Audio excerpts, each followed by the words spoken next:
Hello again. We will continue from where we left off in this lesson. In the last video we only prepared the pyro smoke emission from our ship, but we didn't finish it off by how to save it. So under the DOP ship smoke column, let's drop in a DOP import fields, and let's call this DOP import field ship pyro. And now let's, from the presets we can select pyro, and from here now we can drag and drop our DOP network, drag and drop DOP network to DOP node, but in here we need to specify what we want to bring out, which is the fire object slash. Okay, so we do want to optimize what we are caching out, so we don't need all of these fields, to be honest. So I'm gonna turn off fuel, I'm going to turn off heat because we're just shading using temperature. I'm going to turn off rest, and we're just going to keep velocity, density, velocity for motion blur, and temperature basically. This is optional, but for our lesson and saving disk space, temperature is enough. And then on top of that we're going to do a little bit of modification, so drop in a volume resample. So what we're going to do is we're going to half the resolution of our vector velocity field. So let me see if I play a few frames.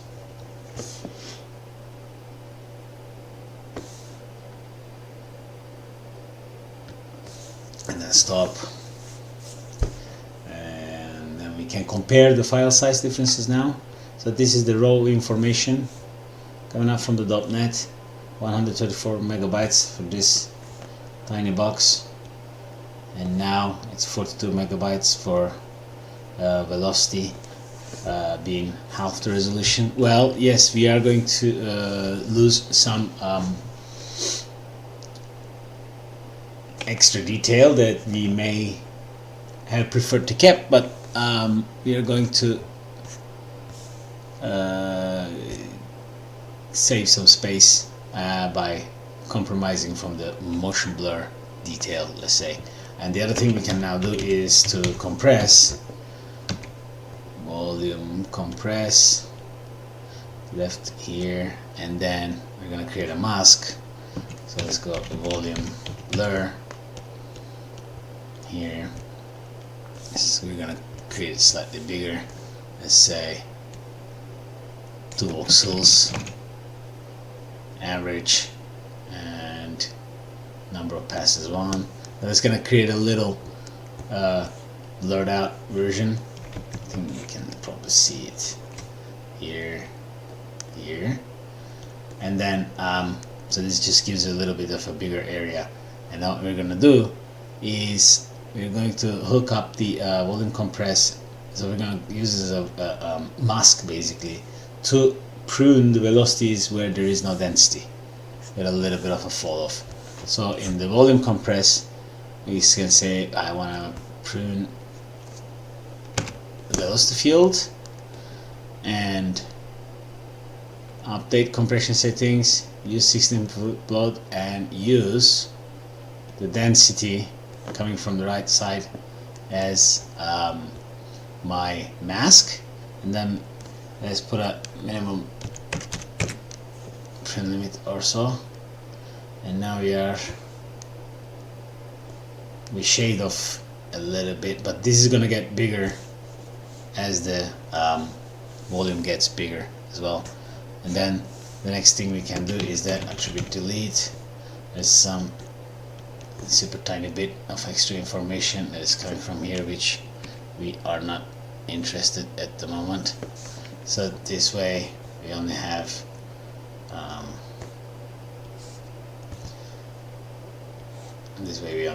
now density, velocity, temperature. We can probably convert this to VDB and do some additional work, but I think this will be enough for now. So let's call this out ship volume cache, and let's put a file cache here.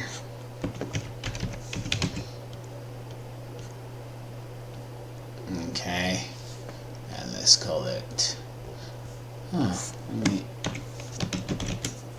remember at the beginning of the lesson we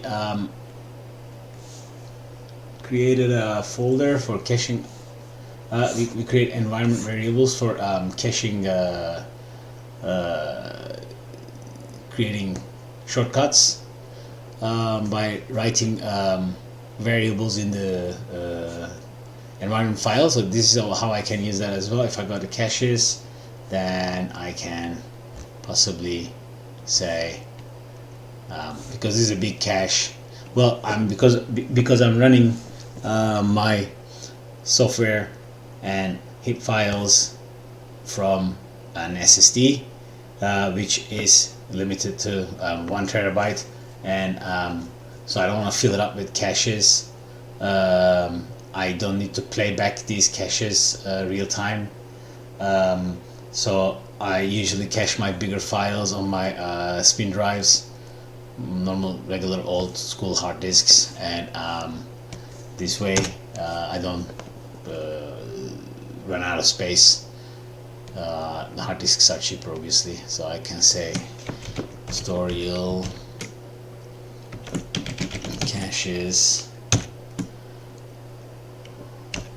production oriented. Let's call this, let's give the same name as the null. Let's get a version number and $f4.pgo.sc, and this should create a necessary folder. Let's do a single frame, see what it will do. It should work fine, and yes, it is there. Cool. But of course we're gonna cache this really long, so when you have time, send this to your local farm, cache it out overnight. It might take a few hours depending on your configuration and your resolution settings. I used 0.2 in the promotion video I have, so I'm gonna leave it as it is. So that's good for now. We're gonna run this later, so we have the cache. Let's call this let's rename this shit cache. Okay, now back to FEM, finite elements method or solid solver. So in order for this to work, we had to prepare our geometry the way I like it to be prepared. Shelf tools are always the best way to start a rig.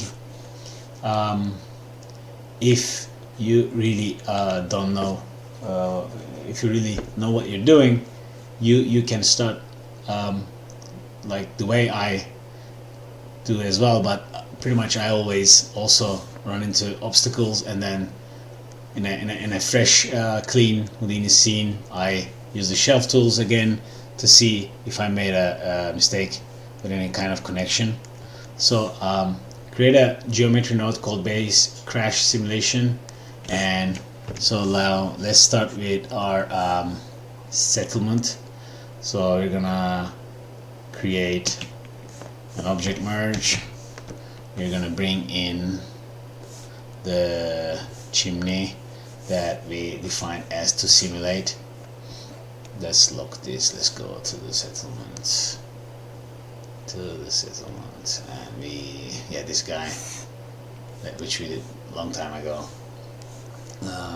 Now in here, if I set this to automatic, okay, so we have this guy, so we need to do a little bit of cleaning. I guess we can just ditch all this for now. This is not going anywhere, so we're just gonna hand select this. Okay, and I'm going to group this guy. Do I have any groups? I have a sim group. I'm going to create a group. So change the selection method to 3D connected geometry. This allows you to easily select an entire object based on connectivity.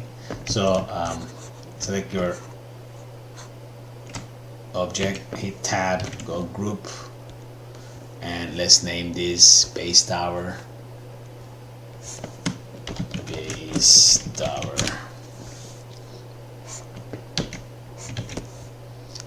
Okay, so we have the symbol, we don't need that actually. So now what I want to do is that I'm gonna put a fuse. I'm gonna do a few cleaning tasks that I know that it's important in order to create a nice solid tetrahedralized mesh. Let's put a polyfill. Let me disable the selection method, and so that's should be waterproof now. And then I'm going to put a divide and triangulate this mesh.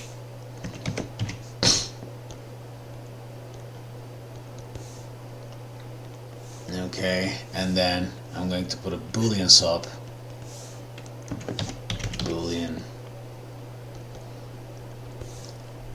Change the operation to resolve. So that's going to solve some problematic areas for me that has intersections, and I'm going to put in a normal sub. I'm going to create some hard edges.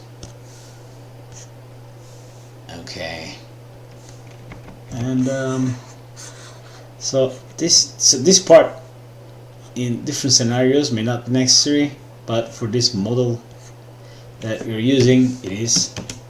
And so now we're gonna create a VDB from polygons and set the value of voxel size to 0.25. You can leave it as surface, so that's going to create us a slightly inflated version. So we're gonna make that a little bit bigger. So let's say let's call this create VDB surface, and then let's put a VDB reshape SDF, and then operation delay offset 3, and then we're gonna convert this to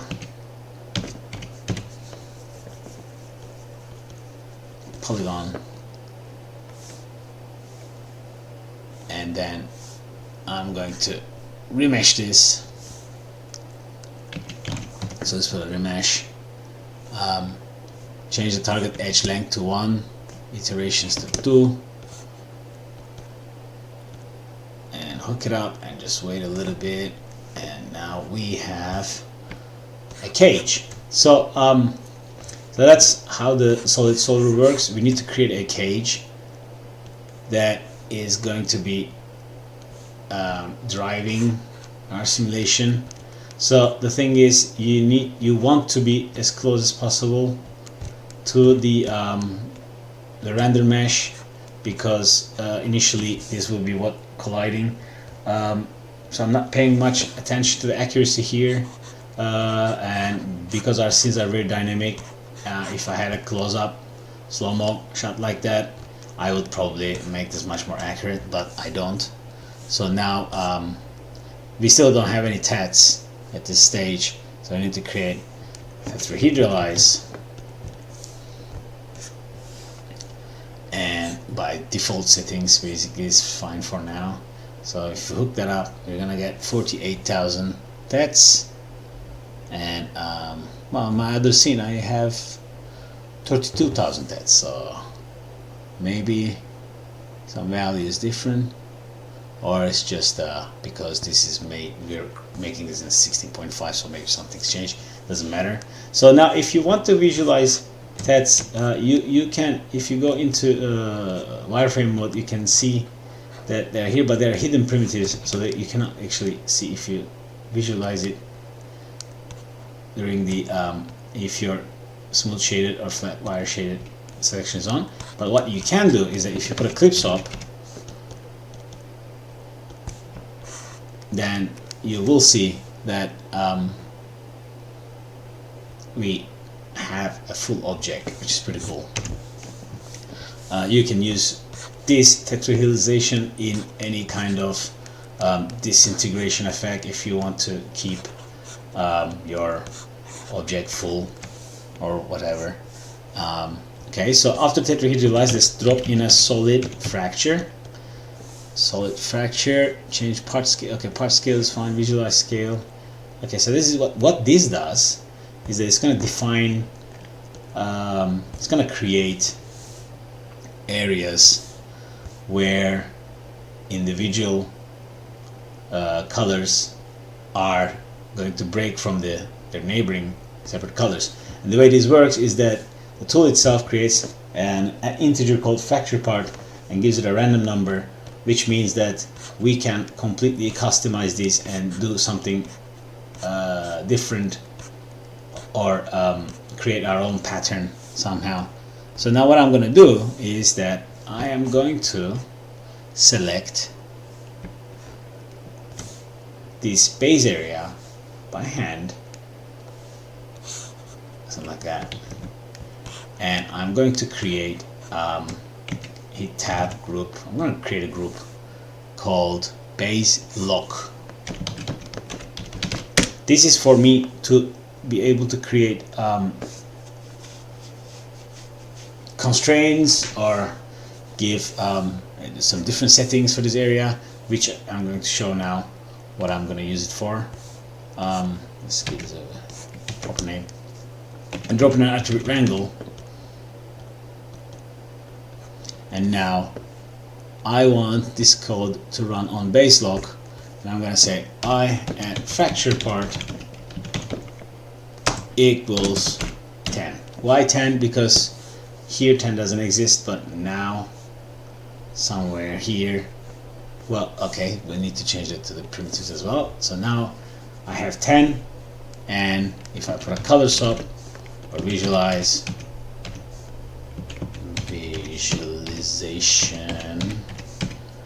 visualize fracture part, not P, attribute as is, random from attribute, primitive attribute, fracture part, and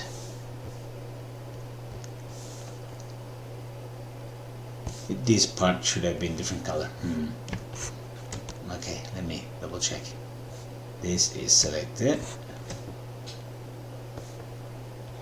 The thing is, this feels like this should be a lot more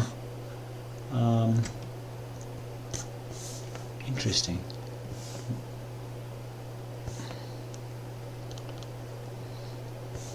Base lock primitives, I at fracture part 10.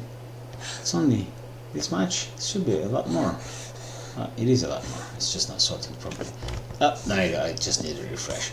Okay, so now we have a solid color at the base, because I'm going to use that for a different reason, I guess. So what we can do is that, because this color that is coming from solid fracture is no more valid, that it doesn't represent, the information is correct, but it doesn't represent from this stage what really how the pieces are separated. So let's put a color swap and overwrite that. Random from attribute, fracture part, change class to primitives, and this is now a better representation. And attribute wrangle, I'm not sure if this part is necessary, but because it's a simulation and I'm gonna say at v equals 0, this object doesn't move, but it still has some velocity. And now let's give this a name. Out chimney sim object. And from this normal that we created here, let's drag a null and call out embedded object. Basically, Houdini will simulate this, but it's gonna cut this geometry based on how this is moving, and then obviously we're gonna render this. So this is our base. Now let's do the same treatment to our ship. Base sim solid sim preparation, solid sim prep. I understand this might be a little bit boring, but despite the fact that Solid Solver is a lot slower than Bullet, if you're a bit lucky, if you prepare this stage quite well, you end up with really nice simulations, although slow calculating simulations, but you end up with very nice sims that does bending, cracking out of the box without any constraint setups. So let's drop in another object merge. Let's lock this guy. We're gonna bring in our animated ship now, and where is their ship? Here. Okay, this is with the keys, right? Yes. Let's go back in here.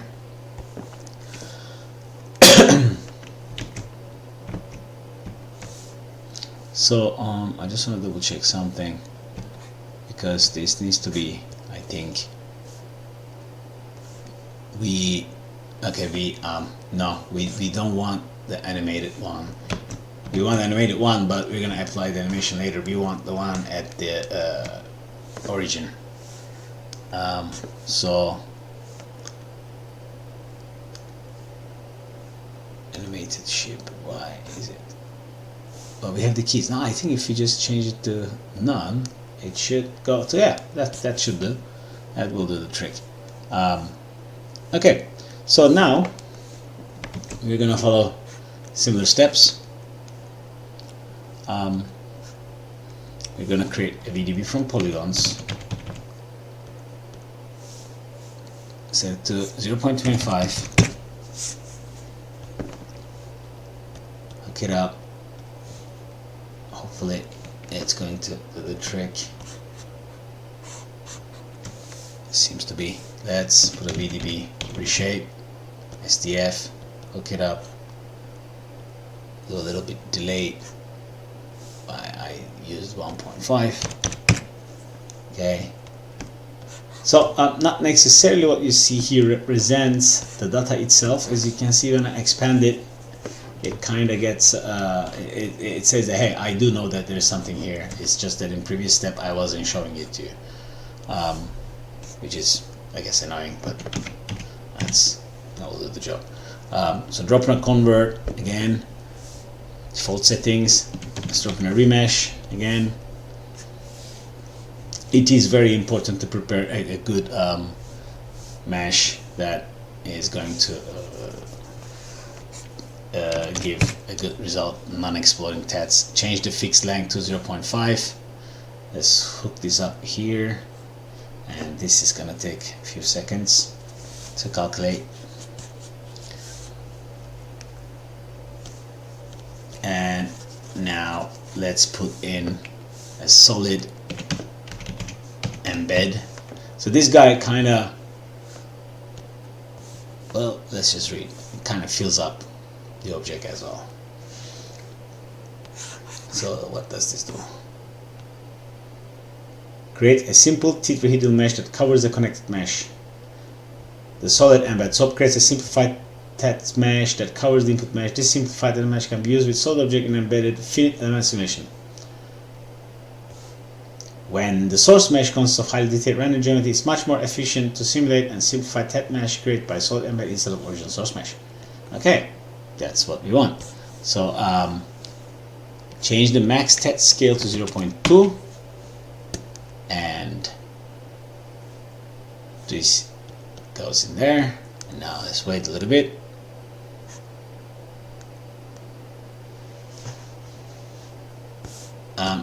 One second, I think I skipped a step. We were supposed to put a solid conform before solid embed. Disconnect. No. Okay. Solid conform. Solid conform. Max test scale 0.25. Look it up. Wait for it to cook.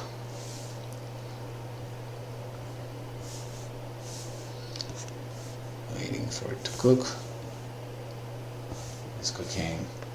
So what does solid conform do is that the solid conform has the mesh that largely conforms the input mesh. This mesh that conforms the original surface whenever possible. Okay, so I'm using this twice. I'm not entirely sure why, but I think this is how the shelf tool creates it anyway. Let's just wait for this to calculate. Okay, so this creates 789 TETs, and then we have the solid embed, which will hook up now and wait for it to cook as well. And maybe, okay, we're going to change the minimum triangle scale to 1. I think that's going to bring down the TET size, TET amount, speed up our simulations. We don't need millions of TETs to have a decent sim. There are so many other ways to create minute details, instancing, etc. Let's wait for the tetrahedralizing to finish. And this is because it's gonna, I think, create twice more than what we need. I would like to check if I am doing fine with my memory. And we're fine. I really need more memory. Okay. So let's, what did it give us? 425,000. Let's put this to 1 because that's my value in my other scene.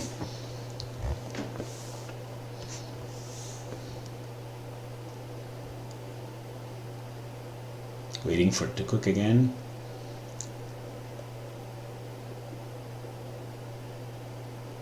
Well, in the other chimney scenario we use the tetrahedralize. In this one we're using tools that also has tetrahedralize inside, but side effects just put them together. It really doesn't matter what you use.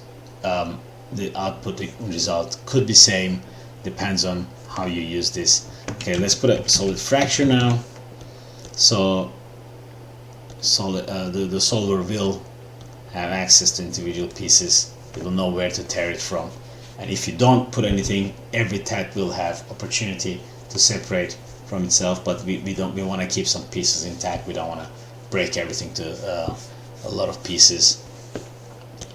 Okay, and most of the time my settings are default because yeah, that's the trick. Okay, so let's put a null here. Let's call it out sim shit. Okay, and now what I want to do is that I want to bring in my animation. So because we used a transform object and our keys baked on, we can just paste it now here, and now we have an animated tetrahedralized object, which is going to be our driver for our simulation object. Let's drop in a trail sub so we have proper velocities calculated for each point. and let's now group this brand new object before putting in and call it shape tests shape, and I will show you why this is very important before the next step. And so now the other thing we're gonna do is that we're gonna put null again here, and this guy we're gonna call it out target, out target, and we're gonna do another. Now we're gonna put the time shift, and we're going to freeze this at frame 1141, and I will show now why. Because 1141 is a few frames before we crash into this guy. So this way we're gonna have an opportunity to tell our tetrahedralized object to, in the simulation world, speed up. I should show this one, 1141. So we're gonna say start from here, in which based on this angle it's gonna start like that, and it will start speeding up, and then it will break anyway, so we don't need to simulate all this huge empty space here. Okay, and then let's, because this is my pre-roll, I want to remove my velocities for now. I'm not sure if we can probably keep that as well, but let's set it to 0 now, and let's drop in a null, call it out sim. Okay, so we have our two objects ready. We are ready to create our .NET. Let's create a .NET. Let's call it a tower and ship solid sim dop. Well, let's put the dop at the beginning.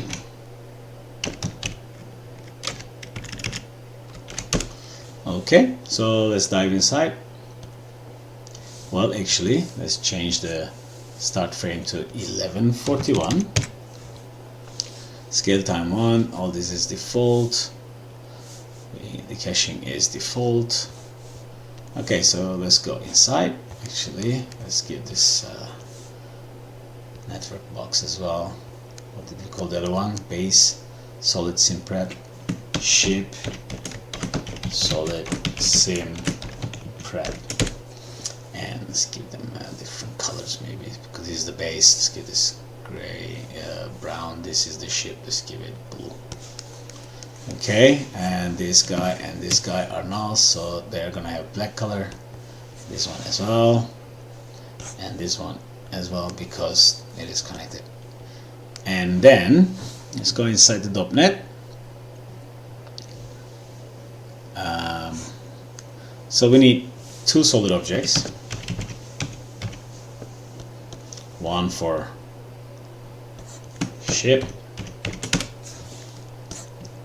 other one for base. I'm gonna merge these guys, and then we're gonna drop in a finite element solver, hook it up there. We're gonna create some constraints. So let's create finite element target constraint, finite element target constraint, and this goes into a merge, and we're gonna bring our ground as a solid object. So we need actually we can probably steal this one from the particle simulation with it, so we don't have to do it again. We'll put on manual ship smoke, not there, here. I think we already did that in here. Yeah, so let's take that guy. Let's take that guy. Copy. Go back in our .NET. Paste it.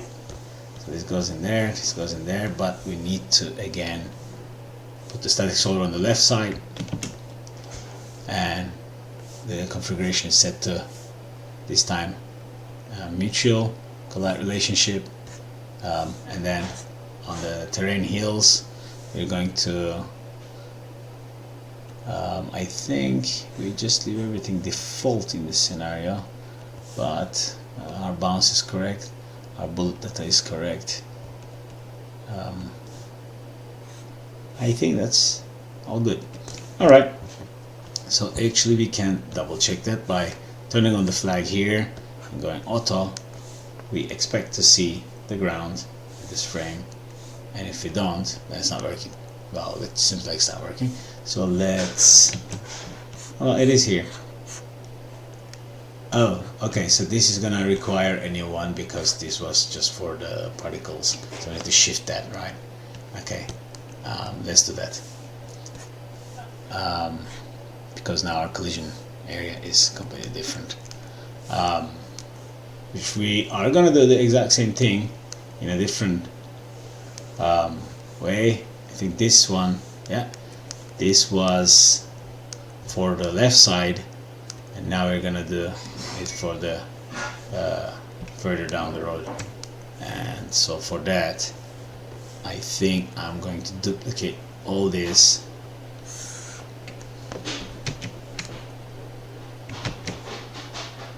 and offset my box to 134.741, 138.22, 193.524, 48.9662, 30.8898, 141.034, and this now should move my box to where I am interested. Okay, and let me stash this guy, set on auto, new stash. It's gonna calculate this, and it's gonna give us a new collision object, and then we're gonna update our, yeah, okay, so that's about right. Okay,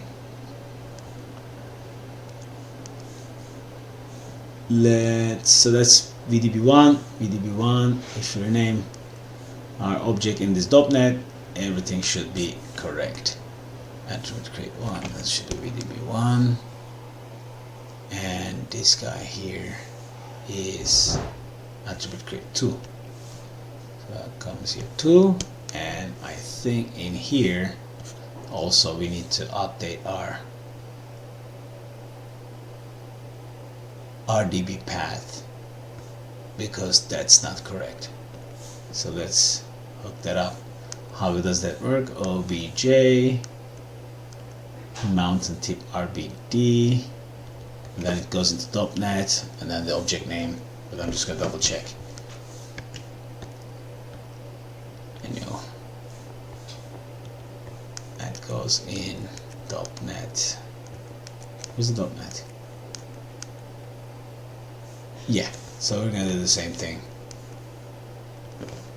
Base crash simulation.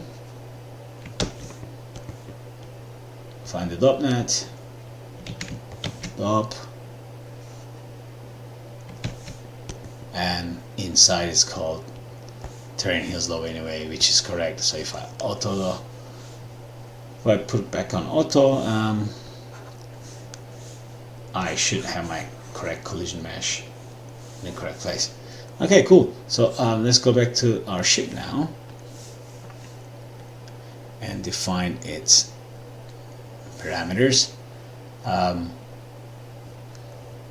So this guy, under deformation, we're gonna pick the initial state of our initial object, and which was R10, which is this guy. This guy comes in here, and then we're going to turn on rest. No, sorry, not rest. We're going to turn on target deformation, and then we're going to drop our target deformation, and then we're going to key some stuff. So this is from my other scene, so we're gonna key. Let me put this always on top. Let's go back in here, so target strength. So this is, which means that at 11:49, this on manual. Where's my other curve? Right there. Okay. So which means that at 11:49, let's put this always on top as well. 11:49. I'm gonna put a key. I'm gonna set the value to 30,000.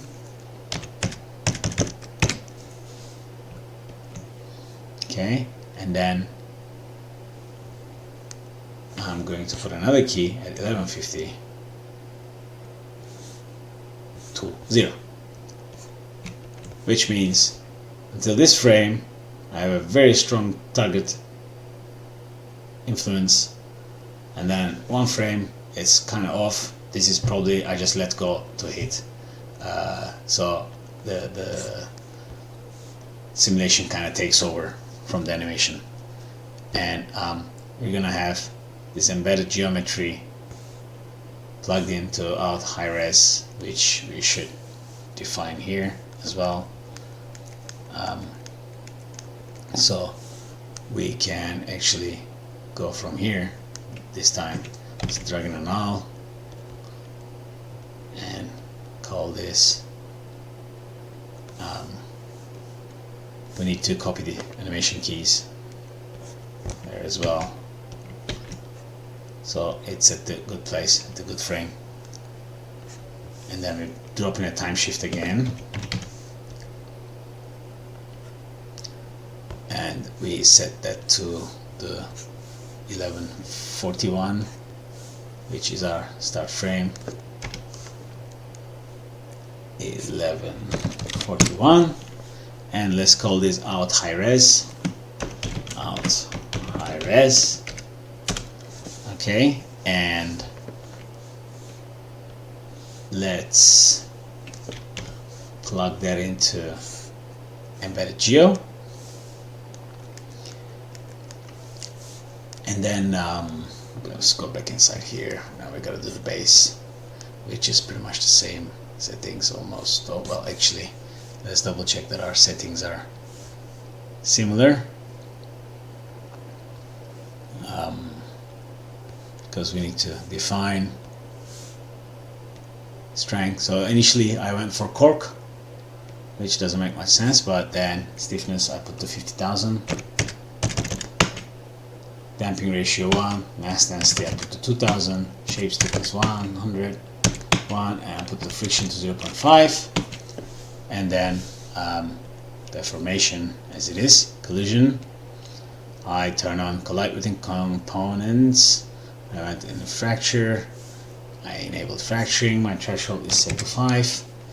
Attributes are needed for later on creating additional information.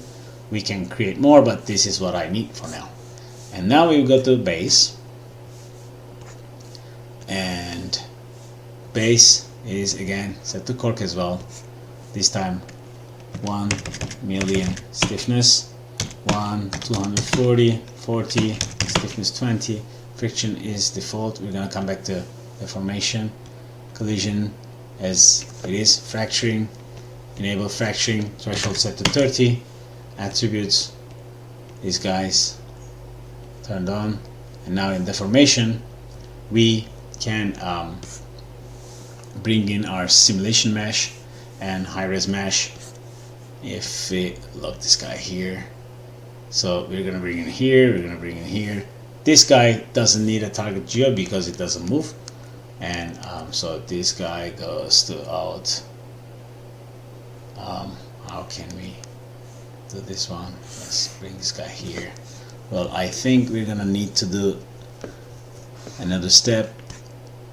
I believe embedded geo, because embedded geo workflow is a bit confusing. Okay, so we have this guy. So but the thing is, we haven't, so I think it's almost, let's turn that off for now. Let me see if there is anything that needs to be updated. Let's see if we have the 1141. Okay, so we have the base, we have the ship, we have the solver. Now it's gonna try to initialize the first frame.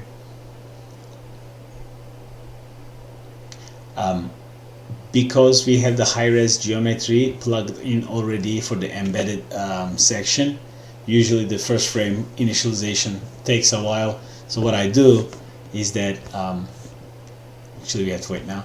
What I do is that I completely remove that string while I'm setting up my simulation, and I do some play blasts without using the embedded geo, and this way it goes a lot faster, and only then when I'm happy I enable my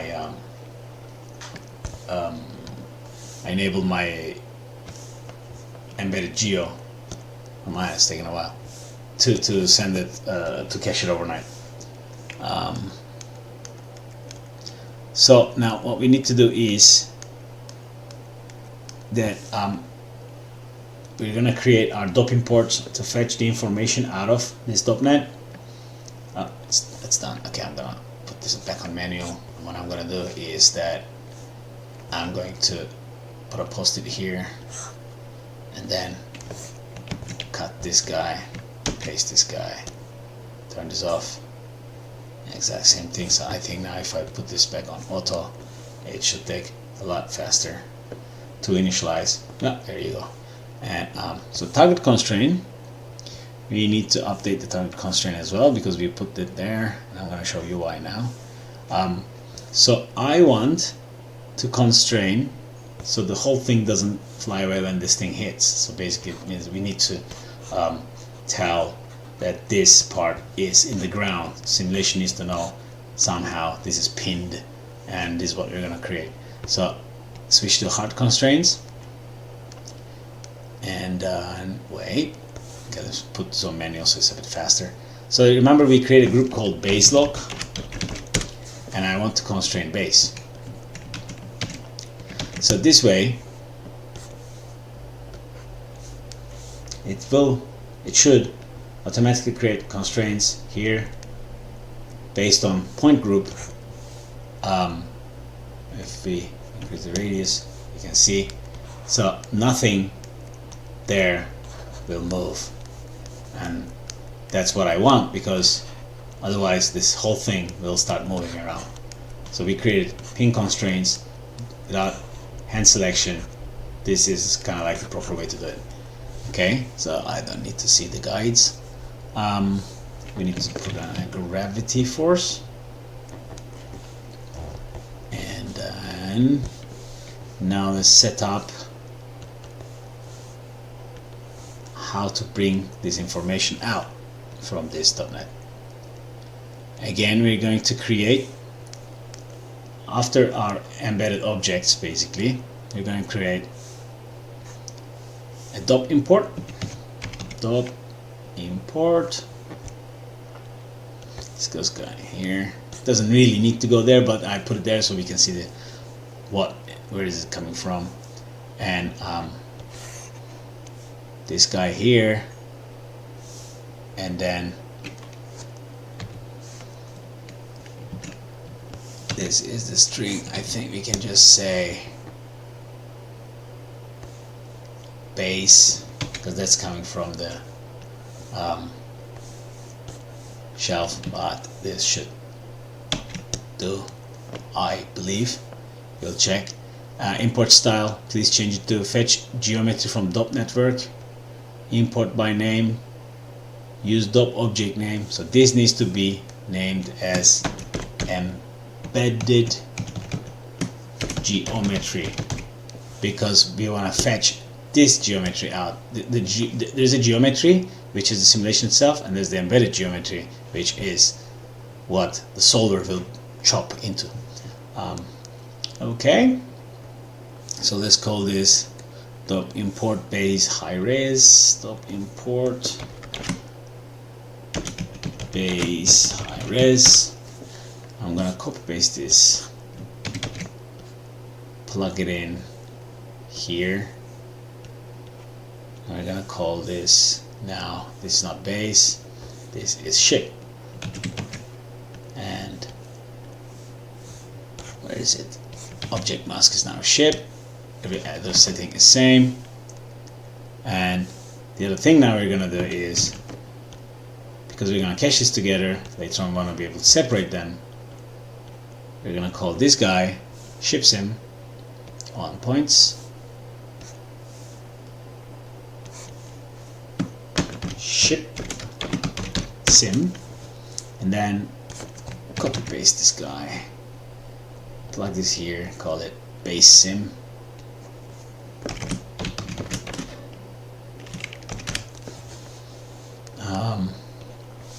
So let's merge these. Bring that, maybe let's put this .NET here, because that's kind of, these are the output, so it's before them.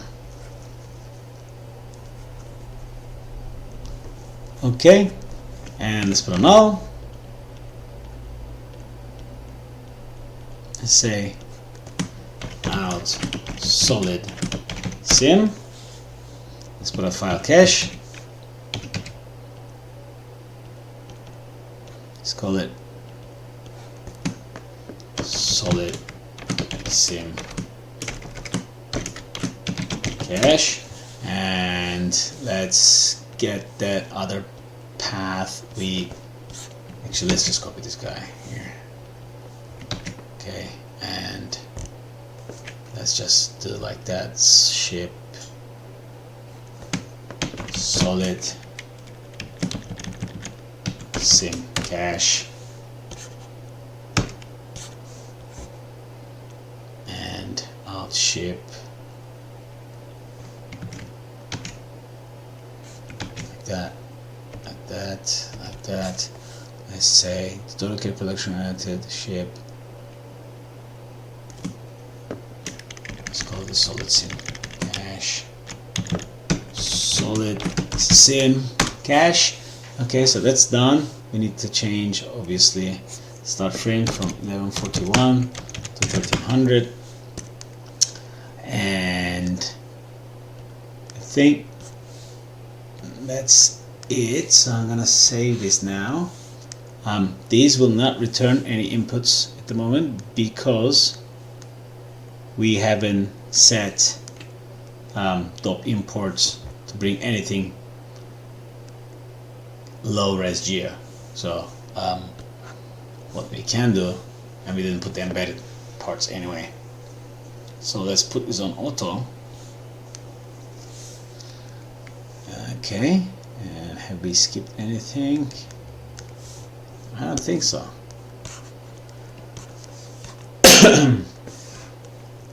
Yes, we need to probably define our sub-steps. Well, this is one. That's okay. So what I did also is that I keyed this, because actually Solver is not very slow until fracturing is enabled. So because my ship, all I want is target acceleration until the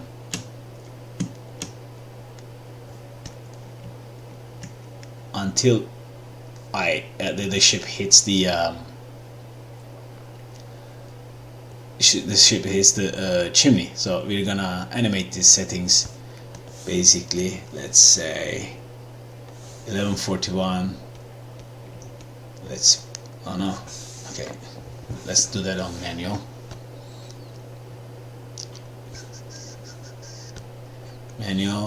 Let's key, and then when do we want this to hit? Let's look from here, this guy and this guy. Let's remove that. selection, and let's put on auto, and we want to turn it on at 11:49, I think. 11:49. So let's put a keys on 11:48, and then 11:49. Enable collisions, enable fracturing. Key these as well. Okay, so which means that our 9 frames should be fairly reasonable speed. Let's see if this is gonna explode. Auto. If I don't remember wrong, I think this was a bit more than an hour simulation. Let's press play and see what's gonna happen.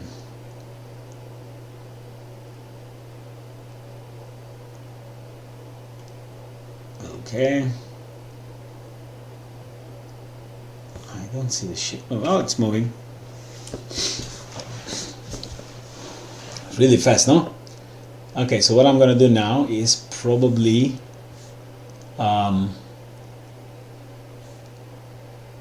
do a flip book and come back here once this has progressed enough to see that it is indeed working.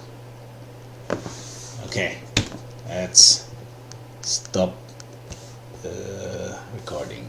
Actually, let me just go like that, as we always do. 11:41 to 1300. Maybe let's get a little bit more dramatic angle.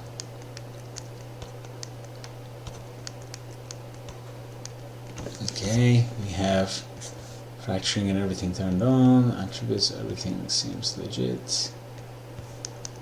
Okay, and start.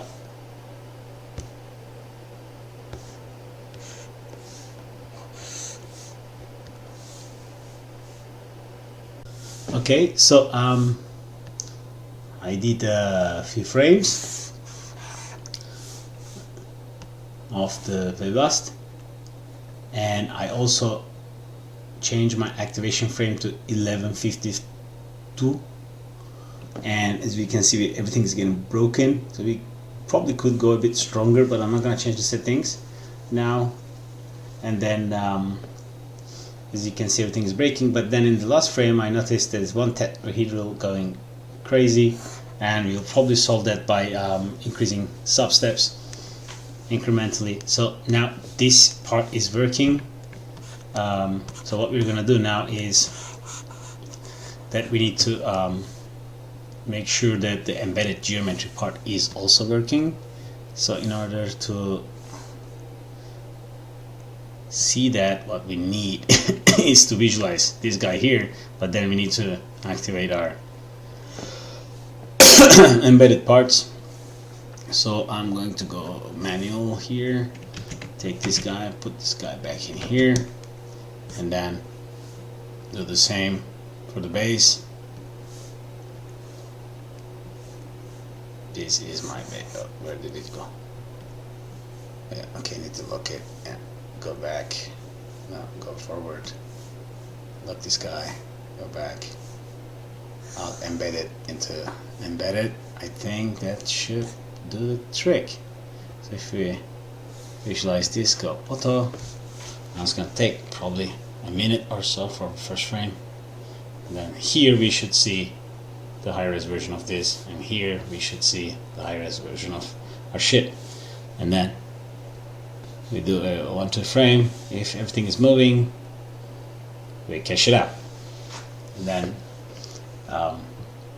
an hour or two later, well, don't forget to put the substeps to at least 2, but based on if you moved things a little bit, if you didn't exactly create similar settings, you maybe 1 substep will be fine for you. I think 2 will be fine in this scenario, but we'll see soon enough, I say. So let's just wait for the first frame to show up.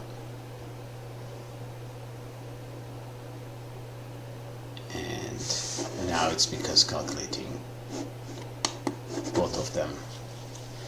Yeah, the other problem I find out is that this could be hugely accelerated if we could do this like a post effect, like because it's not a simulation, maybe this could have been done in a individual frames on the farm, if there was a farm, if you have a farm, if you have an access to a farm, and I think that would be really cool. Okay, so what we need is now, so basically now we have these two groups because we're going to cache this geo, and then we will be able to separate the caches using base sim and ship sim. Well, what we can also do is that, well, I'm going to keep everything now because I'm not sure if I was using those attributes later on. Let's save our scene as 06 solid sim, and then we're gonna have solid sim pyro once we have a good cache. That looks decent enough. So if you want, you can divide these into bigger, smaller objects. It's gonna take a bit more longer to chop, but then you'll get more nice jagged edges. That will be cool, but for now we are not interested. We just want to crash this thing down. I really do want to see this guys moving before I move forward, so I'm just gonna press play and wait until it hits this to see that it is working before I start caching it out. So yeah, that seems to be working. Things are breaking. I think we're in good shape to leave this for caching, so we can continue for the following steps. So I'm going to actually do the manual, go in to my first frame, and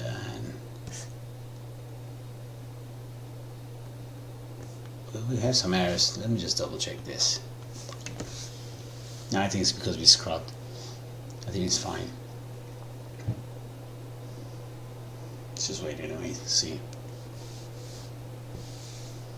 So one thing to consider is that Solid Solver is really not very multi-thread friendly, and this has its ups and downs, which means that if you have enough RAM, you can run for 5 of these simulations at the same time, and you will literally not extend simulation time, let's say, apart from the input-output overhead, because you can do like test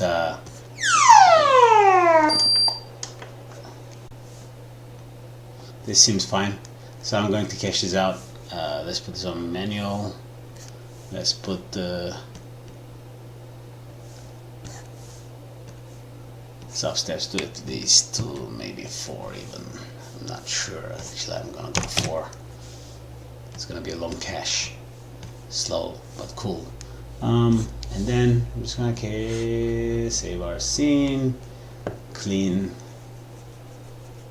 some cache, free some memory, and then cache it out. We can also turn off cache simulation. I'm not using any solvers, and which is the cache manager here. Let's click this guy. It should free some memory. Here is a detailed breakdown of what is using what.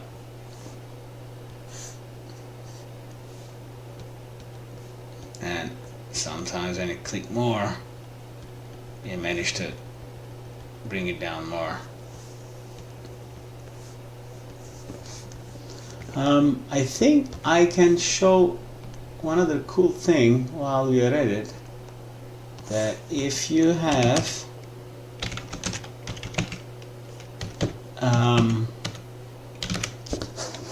to maximize the memory usage, we should be able to, I'm not sure if I have the hedge batch breaking anywhere.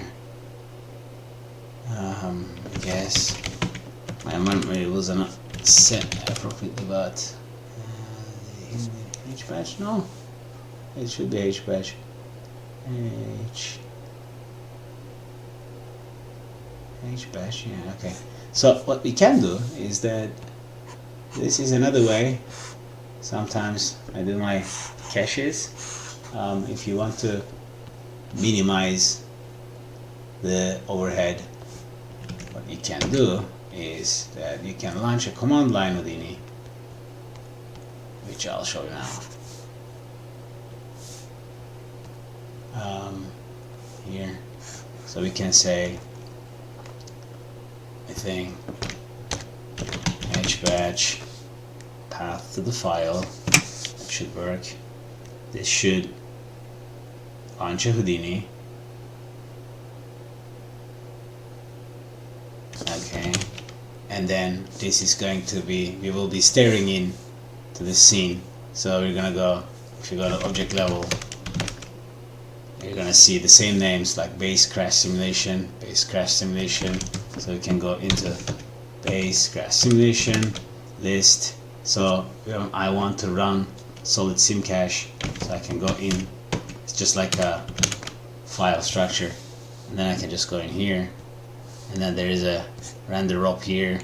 So we're gonna say render, I think was it render dash help, no, dash help, help. What was render? Okay, this, let me see. There should be a render node here. I think it was render dash we should give verbose. Was it some information dash a alfred its percentage, and then render, because basically we're saying render means run, render is this node. I think it was like this. Let's try rendering render. Okay, I think it was like this, which we can check the folder. Was going in where? Replica caches, tutorial caches, production oriented, solid sim cache, version 1. Just start spitting out files here, if I am not mistaken, after the first frame. But this should be correct, yeah, and this should give, it doesn't get any optimized than this. Basically, this is our task here. Let's just wait for it to, because the dash A and V3 should give us some feedback. See some stuff happening. So what I'm gonna do now is just wait until we see some progress, and then we can leave it alone.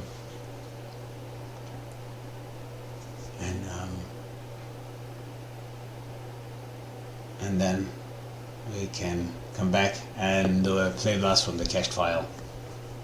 But I'm not seeing any progress. Come on.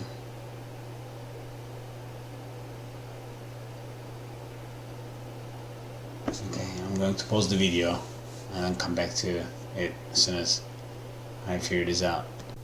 Okay, well, we were right. It's except that I'm not getting any progress here, but it is spitting out files, which we can check by reading back, obviously. So it did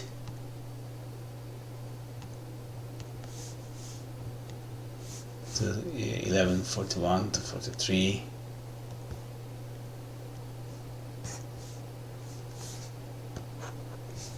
11:41. Reading back.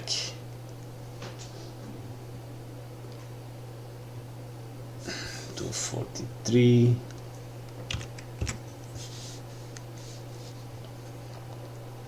And this is all working. So I'm going to close this, which I've saved, so I don't need to save again. And just gonna let it run. And my memory will drop to quite low, but my CPU usage is quite upsetting. So right now we are using 12% of my memory, so that's 4 or 5 gig, which is pretty cool. Alright, once this is done, I'll get back to you. Okay, so the simulation is finished with, I think we left it 4 sub-steps. I opened the scene again to make a play blast, and let me remind myself, yes, it is 4 sub-steps. So here are my files. So how long did it take? We started the simulation at around midnight yesterday. Where's the rest of the program? Not yesterday.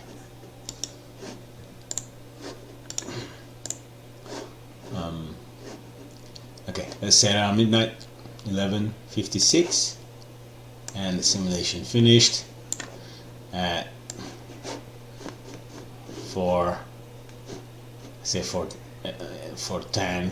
So that's just a little over 4 hours. 4 hours 10 minutes, let's say. That's a long sim.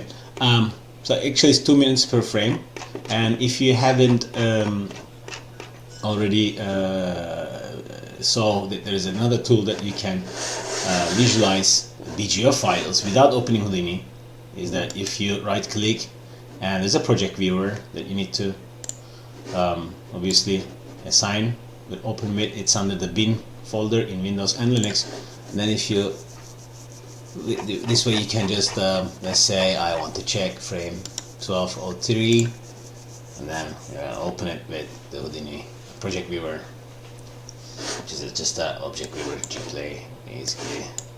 On Linux it seems like the OpenGL is not working at through this window. Maybe it's a bug, I don't know,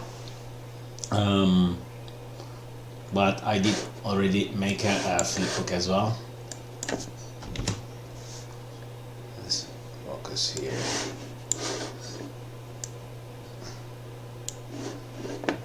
Okay, so I already opened my scene and I dropped it on OpenGL lob and just put a path. This is no different than making a flipbook, but we can daisy chain tasks like this. Say camera 1, camera 2, different frame ranges, different objects. It's just like a mantra.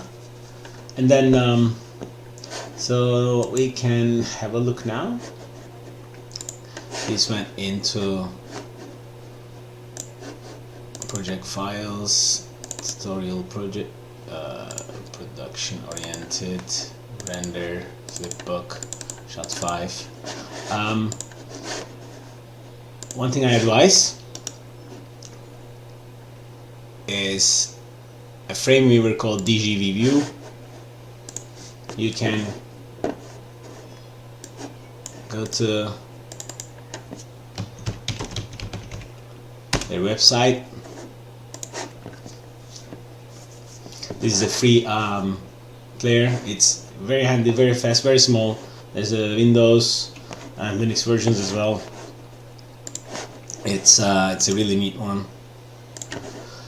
And let's play our play blast and conclude our Solid Solver introduction to Solid Solver. Why is it not opening? Come on.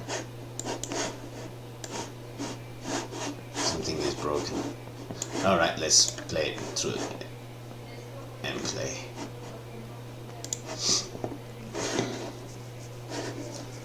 It's on the render, flipbook, shot 5, load, and press play.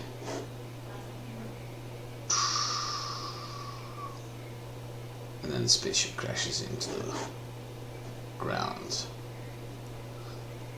Cool, it's a big metal hunk. We only need, it's just, it moves all together like a round ball.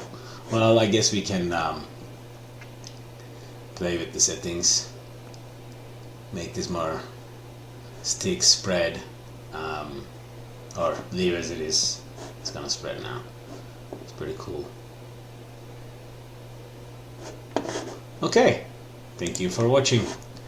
Next lesson we will start creating the pyro simulation part for this cache.